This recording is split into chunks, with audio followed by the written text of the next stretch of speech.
इस कार्यक्रम के प्रायोजक आयुष विभाग, स्वास्थ्य और परिवार कल्याण मंत्रालय, भारत सरकार। संपूर्ण स्वास्थ्य के लिए आयुष। अच्छी जुकाम से नाक बंद, पीठ में दर्द, खांसी से परेशान, ये खुजली।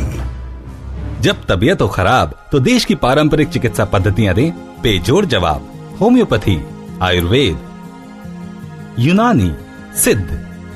आज भी ये दवाइयां जड़ी बूटियों पर आधारित हैं, पर आधुनिक तकनीक से बन रही हैं और लाइसेंस फार्मेसी पर मिलती हैं। इनके रजिस्टर्ड डॉक्टर की सलाह से ही ये दवाइयां लें। आयुष को अपनाएं, बीमारी दूर भगाएं।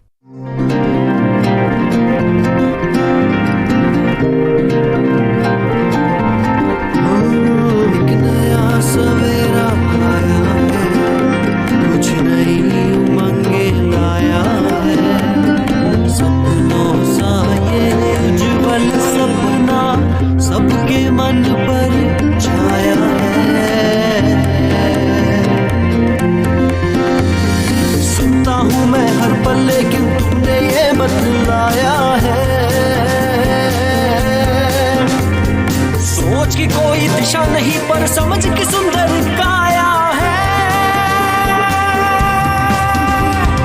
Born to be remembered, born to be remembered, born to be remembered, born to be remembered। Born to be remembered के साथ जुड़े हमारे सभी श्रोताओं को सुबह की इस बेला के साथ मेरा यानी संदीप भट्ट का नमस्कार। वैसे साथियों, ये जिंदगी बेशकीमती होती है और इसीलिए हमें हर पल यही कोशिश करनी चाहिए कि हम इसका भरपूर इस्तेमाल कर सकें। यदि हो सके तो कुछ ऐसे काम भी करने चाहिए जिनसे इतिहास में हमारा नाम हमेशा यादगार रहे। आज ही के दिन वर्ष 1781 में एक ऐसे ही फ्रेंच फिजिशियन का जन्म हुआ था जिन्हें फादर ऑफ थोरैकिक मेडिसिन के रूप में जाना जाता है। थोरैकिक मेडिसिन वो क्षेत्र होता है जहां चेस्ट डिजीज व श्वसन क्रिया से संबंधित बीमारियों और उनकी दवाओं पर शोध किया जाता है। वैसे आपने अक्सर डॉक्टरों को गले में स्टेथोस्कोप नामक डिवाइस डाले हुए तो देखा ही होगा, पर क्या आप जानते हैं कि जिस शख्स के बारे में हम अब बात करने जा रहे हैं, इस महत्वपूर्ण उपकरण यानी स्टेथोस्कोप का आविष्कार इन्होंने ही किया था। 19वीं सदी के इस महान फिजिशियन का नाम है रेने थियोफाइल हाइसिंथ लेनेक। इन्होंने अपने महत्वपूर्ण योगदान से ही आधुनिक विज्ञान जगत को पैथोलॉजी को करीब से जानने में मदद की थी। चिकित्सा के क्षेत्र में यूं तो लेनेक ने अनगिनत कार्य किए हैं, लेकिन सबसे ज्यादा महत्वपूर्ण है चेस्ट डिजीज का पता लगाने के लिए तैयार किया गया मीडिएट ऑस्कल्टेशन, जिसकी मदद से शरीर के भीतर होने वाली गतिविधियों को सुना जा सकता था।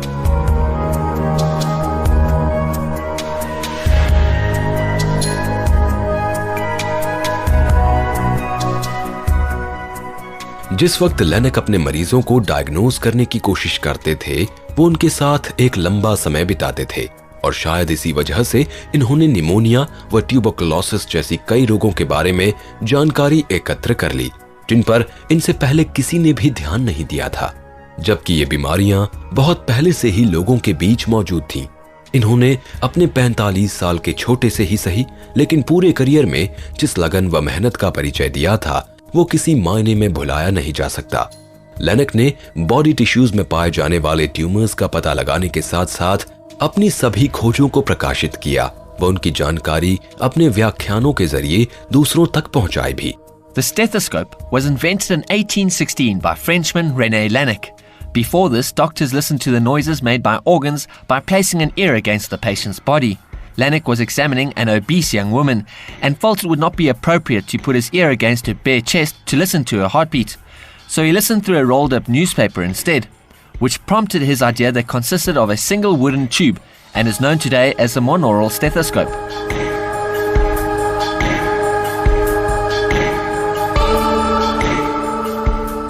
बचपन में लेनेक ने अपनी मां को टीबी की बीमारी के कारण खो दिया था और फिर इनके पिताजी ने इन्हें रिश्तेदारों के साथ रहने के लिए भेज दिया। लेनेक के चाचा जी एक डॉक्टर थे और उन्होंने ही इन्हें मेडिकल के क्षेत्र की ओर प्रोत्साहित करना शुरू किया। इस तरह मात्र 14 साल की उम्र से ही लेनेक ने मेडिकल स्टडीज करना आरंभ कर दिया। लेकिन जिस दौर में अपने भविष्य की नींव रखने की वो कोशिश कर रहे थे, उसी समय फ्रांस में क्रांति का दौर भी चल रहा था। ऐसे में लेनक ने शहर में हुए भयानक नरसंहार को अपनी आंखों से देखा था। जान का खतरा हर वक्त था, पर फिर भी इन्होंने पढ़ाई जारी रखी। हालांकि लेनक के पिता चाहते थे कि वो फिजिशियन बने, लेकिन अपनी मां के हाल और बहुत से ऐसे हालातों को देखते हुए इन्होंने मेडिसिन में आगे जाने का निर्णय लिया। हालांकि लेनक खुद एक अजीब सी कदकाठी और सेहत वाले शख्स थे। उनकी लंबाई 5 फुट 3 इंच थी और उनकी शारीरिक कमजोरी का पहला लक्षण नजर आया वर्ष 1798 की गर्मियों में।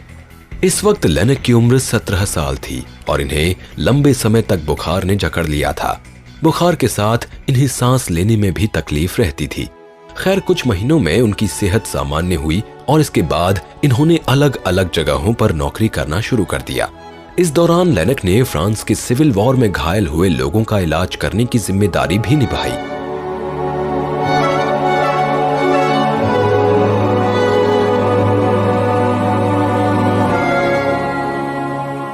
लेनक के पिता ने अपने बेटे को कुछ पैसे दिए और फिर लेनक ने बिना वक्त गंवाए पैदल ही पेरिस की यात्रा शुरू कर दी। पेरिस आते ही इन्होंने यहाँ के एक हॉस्पिटल में बतौर मेडिकल स्टूडेंट काम करना शुरू कर दिया। वो हर बार एक बेहतर छात्र साबित होते। घंटों बीमारियों पर जुड़े तथ्यों को तलाशते रहना और ज्यादातर पोस्टमार्टम वाली क्लास में डाइसेक्शन में व्यस्त रहना, यही इनकी दिनचर्या थी। अपनी लगन के दम पर ही इन्होंने मेडिकल प्रैक्टिशनर की महत्वपूर्ण मानी जाने वाली परीक्षा भी उत्तीर्ण कर ली। वर्ष 1802 यानी 21 साल की उम्र में लेनक ने अलग अलग विषयों पर पेपर लिखना भी शुरू कर दिया, जिससे प्रभावित होकर ही वर्ष 1803 में इन्हें सरकार द्वारा मेडिसिन के क्षेत्र में पहला व सर्जरी के क्षेत्र में सोल प्राइज से नवाजा गया। हालांकि लेनक अपनी पढ़ाई जारी रखे हुए थे, लेकिन उनकी सांस लेने की तकलीफ अभी भी बरकरार थी और वो अपनी मां की तरह ही खुद भी टीबी जैसी भयंकर बीमारी की ओर बढ़ रहे थे। अब लेनक ने इस तकलीफ की तरफ और तेजी से ध्यान देना शुरू कर दिया। साथ ही पैथोलॉजी व प्राइवेट ट्यूशन भी देने लगे। काफी लंबे समय तक प्राइवेट प्रैक्टिस करने के बाद आखिरकार वर्ष 1816 में उन्हें एक अच्छी पोस्ट मिली। वो भी तब जब इन्होंने महत्वपूर्ण खोज के रूप में स्टेथोस्कोप का आविष्कार किया था।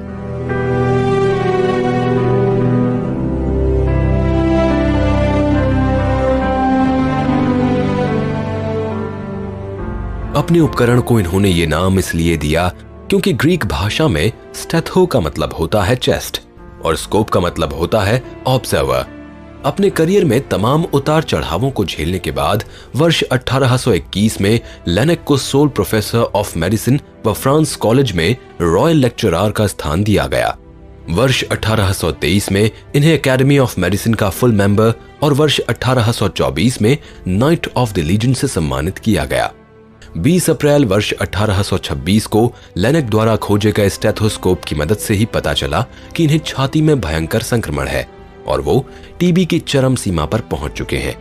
इस तरह मेडिसिन के क्षेत्र को अपने योगदानों से समृद्ध करने वाले इस महान चिकित्सक व खोजकर्ता ने वर्ष 1826 को इस दुनिया से विदा ले ली और हमें अपनी भावी सेवाओं से महरूम कर दिया। लेकिन आज भी समस्त चिकित्सा जगत लेनक को वक्त से पहले की उनकी सोच के लिए सलाम करता है और साथ ही उन्हें शुक्रिया अदा करता है उनके महत्वपूर्ण कार्यों के लिए।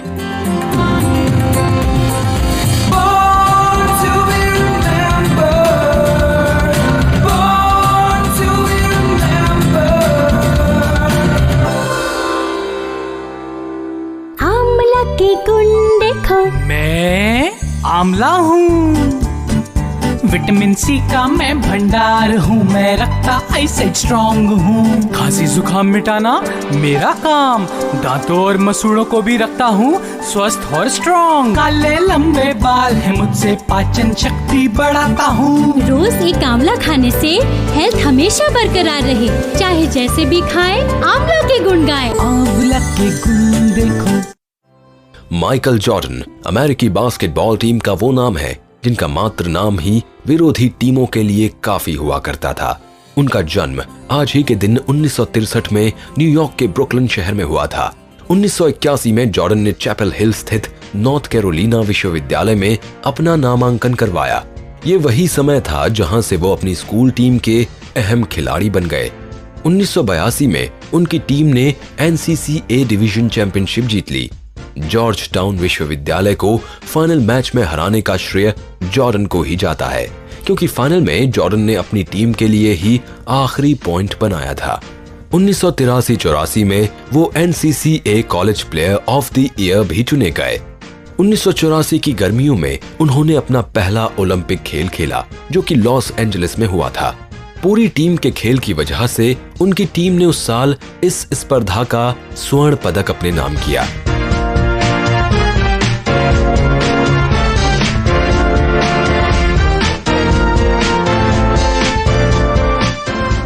उन्नीस के ओलंपिक खेल, जो कि स्पेन के बार्सिलोना शहर में हुए थे, उसमें भी इनकी टीम ने इसी स्पर्धा में स्वर्ण पदक हासिल कर देश का नाम रोशन कर दिया। Of the Olympics, they won 127-76. Michael Jordan broke out. He turned it from the 1-for-11 against Puerto Rico on Tuesday. U.S. scoring the first 11 points of the game. Here's Jordan. He has 11.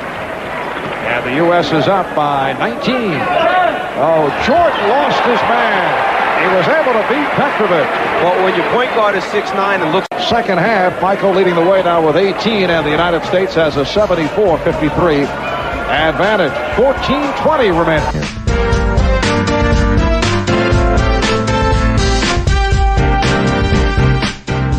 Jordan ने अपना college junior स्तर में ही छोड़ दिया था और NBA में उन्होंने शिकागो बुल्स के लिए खेलना शुरू कर दिया। वो धीरे धीरे अपने आप को कोर्ट में साबित करने लगे और उस सेशन में उन्होंने 28.2 पॉइंट की दर से स्कोर करके अपनी टीम को प्लेऑफ में जगह दिला दी। जॉर्डन को उनके इस खेल के लिए NBA रूकी ऑफ द ईयर अवार्ड से भी नवाजा गया, साथ ही ऑल स्टार गेम के लिए भी चुन लिया गया। On behalf of Miller Brewing Association, I'm very happy to receive the award. Although Keem and other rookies in the league just the same won the award as I have. I think my year was very, very experimental for me. I'm very happy that I achieved so much, and hopefully next year will be more promising. If not, then maybe I retire after 2 years. Thanks a lot, very much.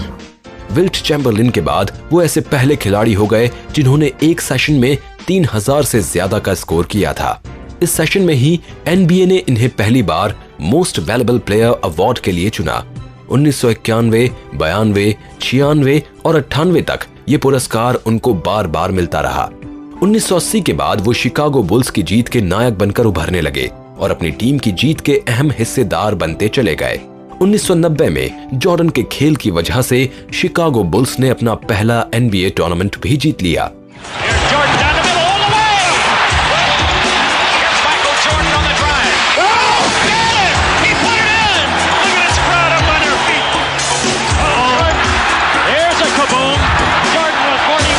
The expectations grew each year. Beginning of the season, you want to take it further. They started to expect you to go further.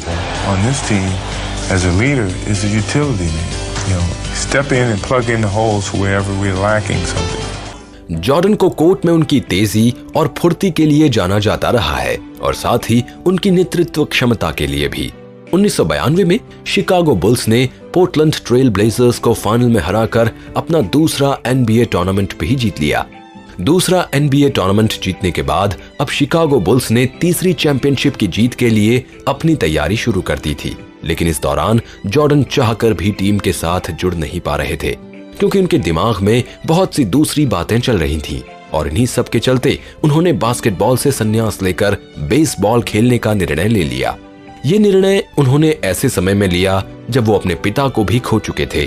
दरअसल इनके पिता James Jordan की एक डकैती के दौरान 2 अपराधियों ने गोली मारकर हत्या कर दी थी।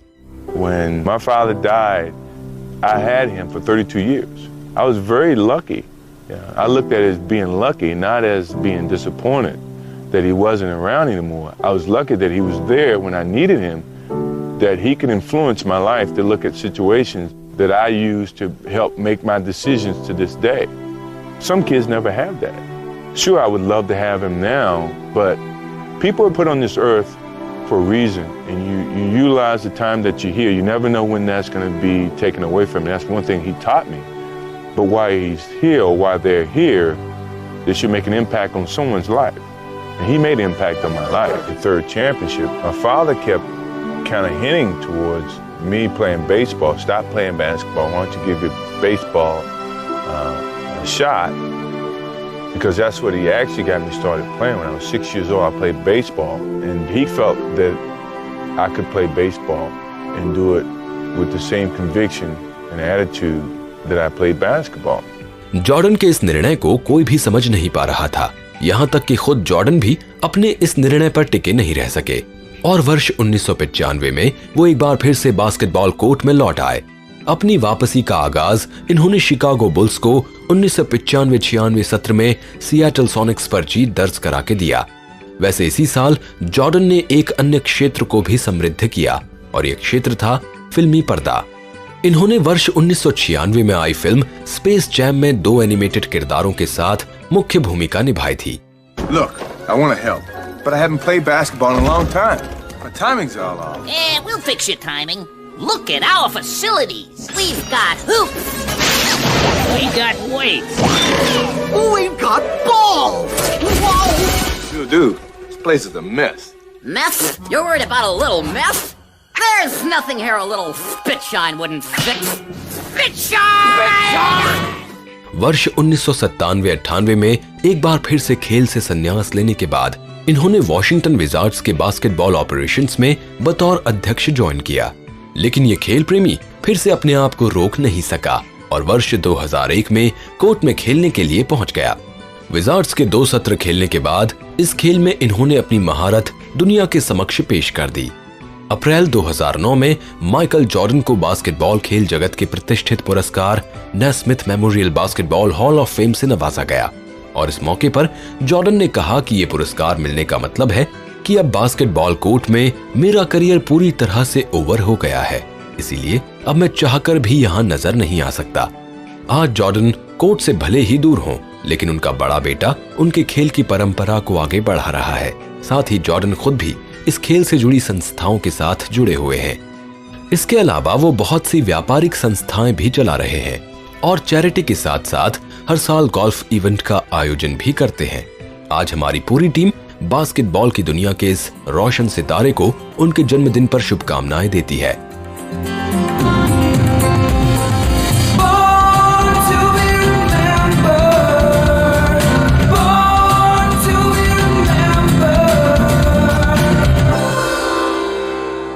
ये है मिस्टर खन्ना। नियमित दिनचर्या इनकी डिक्शनरी में है ही नहीं, न सोने का समय, न उठने का, खाना ऊट पटांग और व्यायाम अजी वक्त ही कहाँ है। और ये है मिस्टर वर्मा। समय पे सोते हैं, जल्दी उठते हैं, कसरत करते हैं, संतुलित आहार लेते हैं, ये रहेंगे रोग मुक्त, स्वस्थ और दीर्घायु। और मिस्टर खन्ना, इस प्रश्न चिन्ह को जीवन से हटाएं, नियमित संतुलित दिनचर्या जरूर अपनाएं। आयुष विभाग, स्वास्थ्य एवं परिवार कल्याण मंत्रालय, भारत सरकार द्वारा जनहित में जारी। साथियों, हिंदुस्तान में साहित्य व लेखकों का जमावड़ा आदिकाल से ही लगा रहा है और ये बात तो हम सभी जानते हैं कि रविंद्रनाथ टैगोर 20वीं सदी के महानतम कवियों में से एक थे। लेकिन आज जिस साहित्य प्रेमी का जिक्र हम करने जा रहे हैं, उन्हें टैगोर के बाद उन जैसा ही विलक्षण बताया जाता है। आज ही के दिन वर्ष 1899 में अविभाजित भारत के दक्षिणी बांग्लादेश में जन्मे जीवनानंद दास एक ऐसे ही कवि, उपन्यासकार व लेखक थे जिन्हें आज तक जमाना उनकी कविताओं के लिए याद करता है। खुद इनकी कविताओं का अनुवाद करने वाले क्लिंटन बी शीले ने कहा है कि जीवनानंद दास एक आधुनिक जमाने के कवि हैं और साथ ही सबसे ज्यादा पसंद किए जाने वाले कवि भी। जीवनानंद दास ने अपने जीवन के हर पड़ाव पर बिना थके लिखा है, लेकिन वो खुद एक अंतर्मुखी प्रतिभा वाले व्यक्ति थे, जिस कारण उनके बहुत से कार्य उनके जीते जी प्रकाशित ही नहीं हो सके।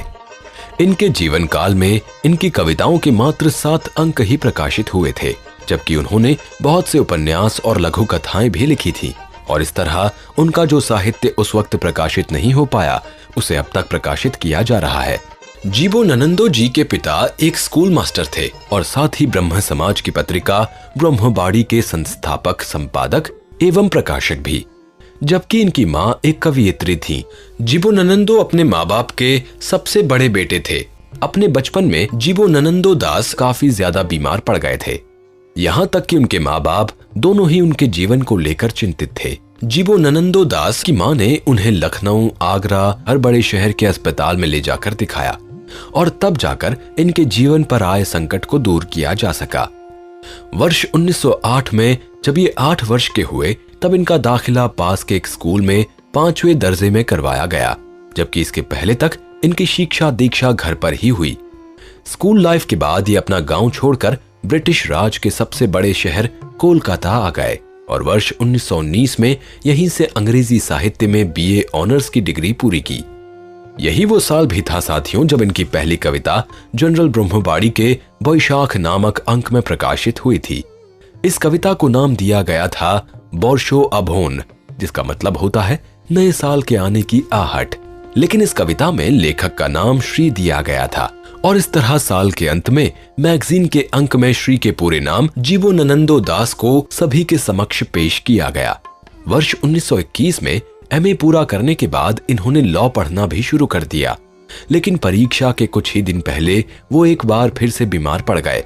इस बार तकलीफ उनके पेट में थी और इसी वजह से जीवनानंदो की परीक्षाएं भी प्रभावित हुईं। इनके साहित्यिक करियर की शुरुआत सही मायनों में जून 1925 में देशबंधु चित्तरंजन दास की मृत्यु के बाद हुई थी और राष्ट्र के इस मित्र की मौत को श्रद्धांजलि इन्होंने अपनी कविता से दी। देशबंधुर प्रयोन नामक ये कविता बोंगो बानी मैगजीन में प्रकाशित हुई थी। ये कविता वर्ष 1927 में इनके संग्रह झोरा पलोक में भी शामिल की गई थी। इस तरह धीरे धीरे कलोल, काली कोलोम व प्रोगति जैसे कलकत्ता के साहित्यिक जर्नल्स व मैगजीन में अब जीवनानंदा की कविताएं प्रकाशित होना शुरू हो गई। पर इस दौरान भी इन्होंने दास की बजाय दासगुप्ता नाम से प्रकाशन करवाया था। पर कहते हैं ना कि बिना उतार चढ़ाव के जीवन में कविता का रस सही से नहीं खुलता है और अब जीवनानंदो के साथ भी ऐसा ही हुआ। इनकी आधुनिक कविताओं पर आलोचकों का हमला जारी था और इसी के चलते पहले इन्होंने अपनी नौकरी खो दी, जबकि बाद में कोलकाता छोड़कर दिल्ली आ गए और फिर दिल्ली छोड़कर वापस अपने गांव चले गए। इसी बीच जीवनानंदो जी की काम्पे नामक कविता परिचय मैगजीन में प्रकाशित हुई। ये कविता चांदनी रात में शिकार बने हिरन की दास्तान थी। इसके बाद जीवनानंदो जी की सबसे प्रतिष्ठित 18 लाइनों वाली कविता लेजेंडरी बानालता सेन प्रकाशित हुई, जिसे सबसे प्रसिद्ध कविताओं में शुमार किया जाता है। वर्ष 1942 में लेजेंडरी बानालता सेन के तीसरे अंक के प्रकाशन के बाद जीवनानंदो एक प्रतिष्ठित व आधुनिक कवि के रूप में ख्याति पाने लगे और फिर अगले ही वर्ष इन्होंने अपनी बहुत सी कविताओं को अंग्रेजी भाषा में प्रकाशित तो किया, लेकिन उनका टाइटल बांग्ला भाषा में ही रखा। वर्ष 1948 में इन्होंने उपन्यास माल्याबन और शुतीर्थो पूरे कर लिए, लेकिन दोनों ही इनकी मृत्यु के बाद प्रकाशित हो सके। वर्ष 1954 में इन्होंने अपनी कविताओं का संग्रह बेस्ट पोएम्स के नाम से प्रकाशित किया। इस तरह अब जीवनानंदो कलकत्ता समेत देश भर के प्रबुद्ध वर्ग में अपनी पहचान बना पाने में सफल हो चुके थे और तभी 14 अक्टूबर वर्ष 1954 को एक सड़क दुर्घटना के कारण इनकी मृत्यु हो गई। दुर्घटना के बाद इन्हें अस्पताल तो पहुंचाया गया था, लेकिन चोट गहरी होने के कारण ये ज्यादा लंबे समय तक जीवित नहीं रह सके। आज समस्त देश इस महान कवि को उनकी जयंती पर नमन करते हुए हार्दिक श्रद्धांजलि अर्पित करता है।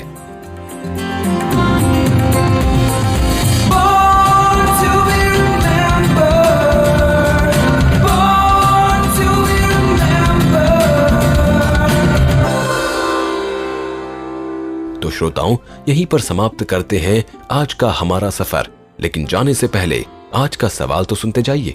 दरअसल आपको बताना है कि भारतीय स्वतंत्रता संग्राम के कार्यकर्ता एवं इस्लामिक सामाजिक कार्यकर्ता रफी अहमद किदवई का जन्म कब और कहां पर हुआ था। सवाल एक बार फिर से सुन लीजिए।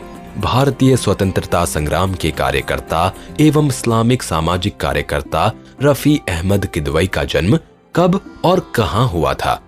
अपने जवाब हम तक पहुंचाइए सिर्फ और सिर्फ borntoberemembered@gmail.com पर। हमें आपके जवाबों का इंतजार रहेगा। साथ ही जुड़िए हमसे हमारे फेसबुक पेज facebook.com/borntoberemembered पर। तो कल फिर से होगी अपनी मुलाकात। तब तक के लिए मुझे यानी संदीप भट्ट को दीजिए अनुमति। नमस्कार। मैं बनना चाहूँ जैसा वर्षा या सपनों में, मैं उड़ना चाहूँ जैसा पर शायद सपनों में।